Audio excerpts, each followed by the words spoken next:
जय माता ज्ञानी हो पंकज उपाध्याय चैनल में आपका स्वागत है। कृपया चैनल को सब्सक्राइब कीजिए और वीडियो को लाइक शेयर कीजिए। आज मैं मॉडर्न एजुकेशन के संदर्भ में कुछ विचार व्यक्त करना चाहूंगा।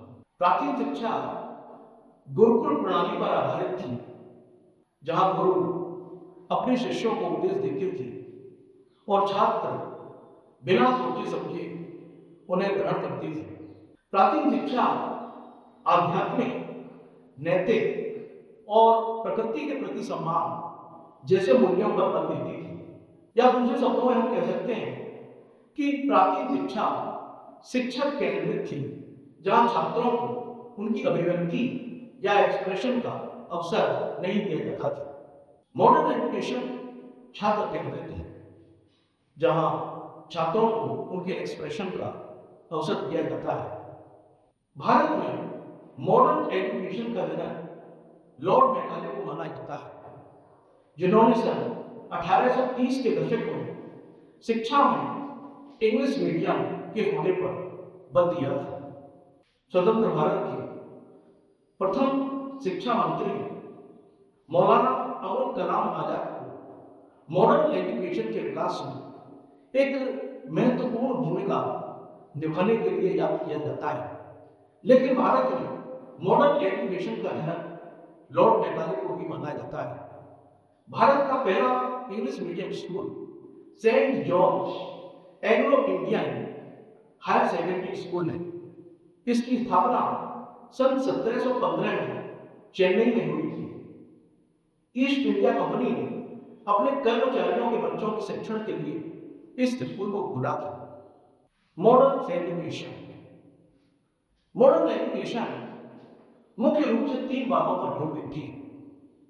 नंबर 1 क्रिटिकल थिंकिंग, आलोचनात्मक सोच। नंबर 2 इमेजिनेशन पावर, कल्पना शक्ति। नंबर 3 क्रिएटिविटी, रचनात्मकता। क्रिटिकल थिंकिंग या आलोचनात्मक सोच किसी जानकारी का निष्पक्ष और तार्किक ढंग से विश्लेषण करने की प्रक्रिया क्रिटिकल थिंकिंग कहलाती है। एक समय था जब शिक्षा में छात्रों को उनके एक्सप्रेशन का अवसर प्रदान नहीं किया जाता था, लेकिन आज मॉडर्न एजुकेशन में छात्रों को उनके एक्सप्रेशन का अवसर प्रदान किया जाता है। एक शिक्षक बच्चों में क्रिटिकल थिंकिंग के विकास के लिए कुछ कार्य कर सकता है। सबसे पहला कार्य यह है कि शिक्षक क्लास में बच्चों को उनके विचार व्यक्त करने के लिए एक सुरक्षित प्लेटफॉर्म प्रदान करें। दूसरा, शिक्षक क्लास में विवादास्पद विषयों पर चर्चा करें। तीसरा, जब बच्चे किसी टॉपिक पर विचार व्यक्त कर रहे हैं तो एक प्रश्न शिक्षक छात्रों से अवश्य करें कि क्या आप इस टॉपिक को और स्पष्ट कर सकते हैं। चौथा, शिक्षक छात्रों को एक विषय को कई कोणों से देखने के लिए प्रेरित करें। तो ये 4 काम क्रिटिकल थिंकिंग के विकास के लिए एक शिक्षक कर सकता है। दूसरा, इमेजिनेशन पावर या कल्पना शक्ति। मन की वह क्षमता जिससे वह ऐसी मानसिक छवियां, विचार या अवधारणाएं बना सके जो वास्तविक जीवन में मौजूद नहीं है, इमेजिनेशन पावर कहलाती है। ग्रेट साइंटिस्ट एल्बर्ट आइंस्टीन ने कहा है, imagination is more important than knowledge. Imagination power creativity की नींव है। एक शिक्षक क्लास में बच्चों में इमेजिनेशन पावर के विकास के लिए कुछ कार्य कर सकता है। पहला, शिक्षक बच्चों को कहानियों को पढ़ने, सुनने और लिखने के लिए प्रोत्साहित करें। दूसरा, शिक्षक अपने शिक्षण में रचनात्मक खेल और पहेलियों को शामिल करें और उनसे संबंधित प्रश्न में छात्रों से पूछें। तीसरा, शिक्षक छात्रों को नियमित ध्यान और योग का अभ्यास करने के लिए प्रोत्साहित करें। नियमित ध्यान और योग के अभ्यास इमेजिनेशन पावर का विकास हो चुका है। तो ये कुछ कार्य शिक्षक इमेजिनेशन पावर के विकास के लिए कर सकता है। Next, creativity. अपनी कल्पना का उपयोग करके नए और मूल्यवान विचारों या कृतियों को गढ़ने की क्षमता क्रिएटिविटी कहलाती है।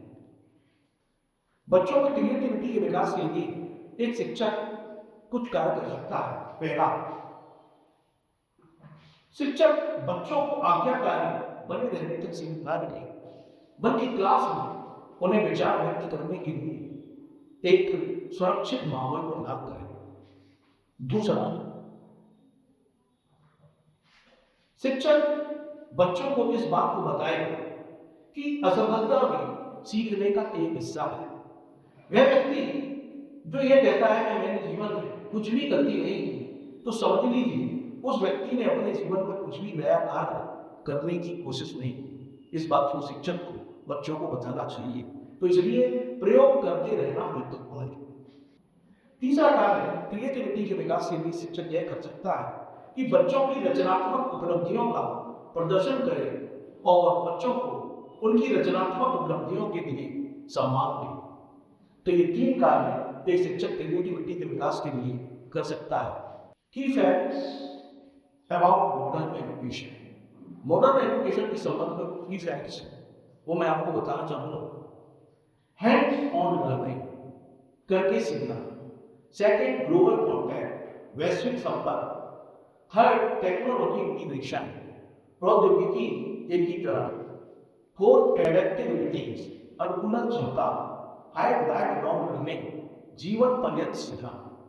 सबसे पहला हैंड्स ऑन लर्निंग, करके सीखना।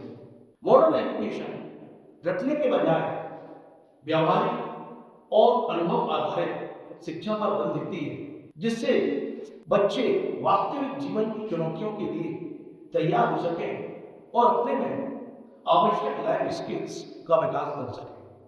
सेकेंड, ग्लोबल कॉन्टैक्ट, वैश्विक संवाद। मॉडर्न एजुकेशन ग्लोबल स्केल पर बच्चों को कंपटीशन करने और कम्युनिकेशन स्किल को निखारने का अवसर देती है। तीसरा, टेक्नोलॉजी इंटीग्रेशन, प्रौद्योगिकी एकीकरण। टेक्नोलॉजी का अर्थ है वैज्ञानिक ज्ञान का अनुप्रयोग। मॉडर्न एजुकेशन में शिक्षण अधिगम प्रक्रिया में टेक्नोलॉजी का प्रयोग होता है, जिससे क्लास अधिक प्रभावी और उत्पादक बनती है। ऑनलाइन शिक्षा भी इसी के अंतर्गत आती है। फोर्थ, एडेप्टेबिलिटी, अनुकूलन क्षमता। दुनिया बहुत तेजी से बदल रही है। मॉडर्न एजुकेशन इस निरंतर बदलती हुई दुनिया के साथ बच्चों का तालमेल बैठाने में मदद करती है। पांचवा, लाइफ लॉन्ग लर्निंग, जीवन पर्यंत सीखना। मॉडर्न एजुकेशन डिग्री देने के बजाय जीवन पर्यंत सीखने के लिए बच्चों को प्रोत्साहित करती है। आज शिक्षक का कार्य शिक्षण से कहीं आगे बढ़ गया है। आज के इस डिजिटल युग में शिक्षक केवल ज्ञान का संभाग नहीं, बल्कि उसका कार्य बच्चों को परामर्श देना, उनका मार्गदर्शन करना और उन्हें जीवन में ज्ञान का उपयोग और अनुप्रयोग करना भी सिखाना है। ये मैंने मॉडर्न एजुकेशन की कुछ की फैक्ट्स के बारे में आपको बताया। अब मैं बताऊंगा कि आज के समय में इंग्लिश मीडियम स्कूल की हमें आवश्यकता क्यों है, या अंग्रेजी की अच्छे ज्ञान की आवश्यकता क्यों है। इसके 8 कारण हैं। पहला, गुड जॉब अपॉर्चुनिटी। आज मल्टीनेशनल कंपनीज में जॉब के लिए अच्छी अंग्रेजी की आवश्यकता होती है। अतः अंग्रेजी का अच्छा ज्ञान हमें मल्टीनेशनल कंपनीज में जॉब प्राप्त करने के अवसर प्रदान करता है। अक्सर देखा जाता है कि छात्र इंटरव्यू में जाते हैं और अच्छी अंग्रेजी बोलते हैं तो सामने वाले पर उसका बहुत अच्छा प्रभाव पड़ता है। अंग्रेजी पदोन्नति में भी सहायक है, तो ये पहला कारण है। दूसरा, ग्लोबल लैंग्वेज, वैश्विक भाषा। अंग्रेजी को ग्लोबल लैंग्वेज माना जाता है। आज 70 से अधिक देशों में अंग्रेजी आम या आधिकारिक भाषा है। ये सभी क्षेत्रों में कम्युनिकेशन में सहायक है। दुनिया भर की विभिन्न संस्कृतियों और पृष्ठभूमियों के लोगों से संपर्क रखने में अंग्रेजी सहायक है। तीसरा, डेवलपमेंट ऑफ कम्युनिकेशन स्किल। अंग्रेजी का अच्छा ज्ञान छात्रों को उनके कम्युनिकेशन स्किल को निखारने का अवसर प्रदान करता है और कैरियर और इसको से जुड़ी ग्लोबल अपॉर्चुनिटीज को भी इससे बढ़ावा मिलता है। चौथा, डेवलपमेंट ऑफ वेरियस स्किल्स, विभिन्न कौशलों का विकास। अंग्रेजी भाषा और साहित्य का ज्ञान आलोचनात्मक सोच, रचनात्मकता, विश्लेषणात्मक कौशल और समस्या समाधान कौशल के लिए एक दृढ़ आधार प्रदान करता है। पांचवा, इंटरनेट कनेक्टिविटी, इंटरनेट की पहुंच। अंग्रेजी का यदि एक अच्छा ज्ञान है तो इससे हमारे इंटरनेट की पहुंच को बढ़ावा मिलता है। आज 52% से अधिक वेबसाइट्स अंग्रेजी में है, तो अंग्रेजी के अच्छे ज्ञान से हमें ऑनलाइन जानकारी का विशाल भंडार मिलता है। अंग्रेजी टेक्नोलॉजी और रिसर्च की भी भाषा मानी जाती है। ईज ऑफ ट्रेवल, यात्रा में आसानी। यदि अंग्रेजी का हमें ज्ञान है तो यात्रा के समय होटल का पता कुछ नहीं और रास्ता पता लगाने में भी सुविधा होती है। Seven is literature and entertainment, समृद्ध साहित्य और मनोरंजन। यदि हमें अंग्रेजी का अच्छा ज्ञान है तो हमें दुनिया भर की फिल्मों, संगीत और साहित्य की पहुंच मिलती है, क्योंकि अधिकांश बुक्स अंग्रेजी में ही प्रकाशित होती है। तो ये सबका कारण है। आठवां, हायर एजुकेशन, उच्च शिक्षा में मैथ, साइंस और टेक्नोलॉजी जैसे क्षेत्रों में अंग्रेजी का ज्ञान बहुत आवश्यक है। अंग्रेजी जानने से हमें समाज में सम्मान मिलता है और हमारा व्यक्तित्व आकर्षक हो जाता है। तो ये 8 कारण हमने बताए जो हमें बताते हैं कि आज अंग्रेजी बहुत आवश्यक है या इंग्लिश मीडियम स्कूल्स बहुत आवश्यकता है।